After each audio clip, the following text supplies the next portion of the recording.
The final trailer for It Chapter 2 has arrived, and it looks even more terrifying than the first film. Here's everything in the trailer you might have missed. The trailer opens with the voice of Mike Hanlon, the same character that narrates the Stephen King novel on which the It movies are based. Grown-up Mike is now a librarian in Derry and has spent years collecting information about the town's dark history. His expression in this shot from the trailer, along with the siren lights on his face, suggest he's at the scene of one of Pennywise's crimes. There's another allusion to the recent bout of violence in this wall of missing children signs in Derry. It seems Mike will be instrumental in getting the group back together to destroy the creature once and for all. When Mike says, "We made an oath," he's reminding the group of their collective vow to destroy it if he ever resurfaces in Derry. Swear it. Swear, if it isn't dead, if it ever comes back, we'll come back too. Later in the trailer, there's this shot of the whole group linking hands, which closely resembles the oath-making scene from the first film. Maybe they're renewing the blood vows they made 27 years ago. In the books, whenever It returns to Derry, his murderous rampages usually begin with someone in the town committing a terrible act.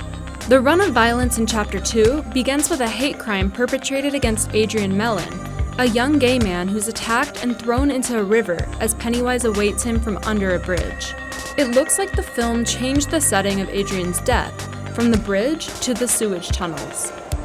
In response to the news about the creature's return, the Losers Club comes back to Derry, reuniting over dinner at a Chinese restaurant.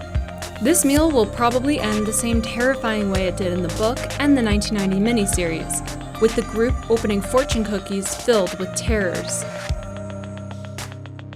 Notice that there's one person missing from the dinner table, Stan. In the book, Stan panics when Mike tells him the news about Pennywise returning to Derry. Overcome with fear, Stan decides he'd rather die than face the clown again. Shortly thereafter, his wife finds him in his bathtub, having cut his wrists in the shape of a T and written "It" in blood on the bathroom wall.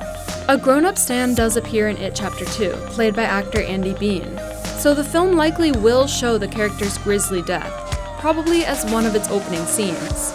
It's possible that this is Stan's lifeless hand, shown dripping in blood in the trailer.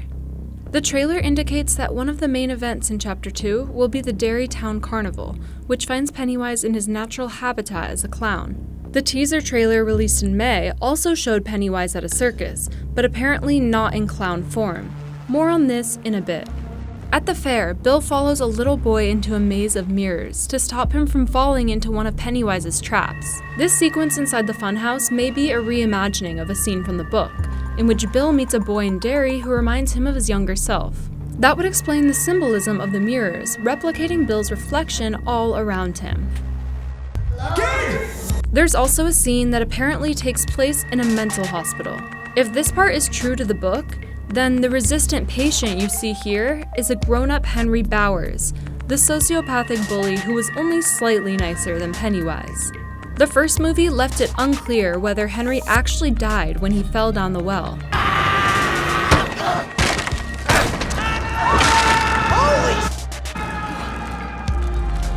One moment that also appeared in the teaser trailer was this scene of Beverly trapped in the Derby School bathroom as the stall gets inundated in blood. The imagery here closely mirrors Beverly's first encounter with It.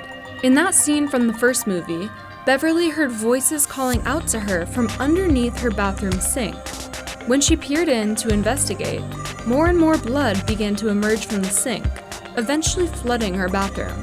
It looks like Beverly will go through a similar ordeal in Chapter 2, but this time in the school bathroom, a traumatic place for her as she was bullied there in the first movie.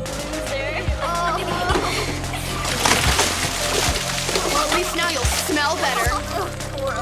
A number of shots show grown-up Bill reliving the trauma of his youth when he returns to his childhood home and stands at the site of his first encounter with Pennywise. His younger self appears behind him, haunting his memory.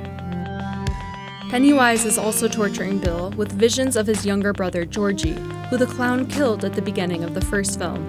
Bill still grapples with an intense sense of guilt about his brother's death. He's always felt responsible because he helped make the paper boat that Pennywise used to lure Georgie toward the sewer. Bill's gonna kill me! In the trailer, Georgie appears in the same yellow rain jacket he was wearing when he died. You lied! That I died! You lied! That I died! This shot of an emotional Beverly may be from the beginning of the film, when she decides to leave her abusive boyfriend and join the rest of the group in Derry. We also see a shot of the 3 doors from the first movie, each bearing a different label scrawled in blood. Very scary, scary, and not scary at all. Bill and Richie came across these doors inside the decrepit house where they went looking for Pennywise. It's clear from the trailer that that house will be the setting of important scenes in Chapter 2. Behind one of them was a dismembered Betty Ripsum, the Derry girl who disappeared into the sewers. The trailer closes with a shot of Pennywise looking strikingly human, with the facial features of actor Bill Skarsgård clearly recognizable. The only other time Pennywise has been shown in a remotely human form was in the teaser trailer, in this photo on the wall of Beverly's childhood home. The photo ostensibly belongs to the old woman who lives there, a mysterious figure who calls herself Mrs. Kirsch. Your photos are lovely, Miss Kirsch. Are these your family? My father came to this country with $14 in his pocket. What did he do, Mrs. Kirsch? My father joined the circus. But if this photo is real, and Pennywise was at one time a human who joined the circus, then the film would be departing from its source material in a big way. According to King's novel, Pennywise is a demonic force from outer space that's haunted Derry every 27 years since the town was built in 1715. So will It Chapter 2 change the creature's origin story? And could this shot be a flashback, showing Pennywise's final transition into It form? We'll have to wait till September 6th to find out. Did we miss anything? Let us know in the comments.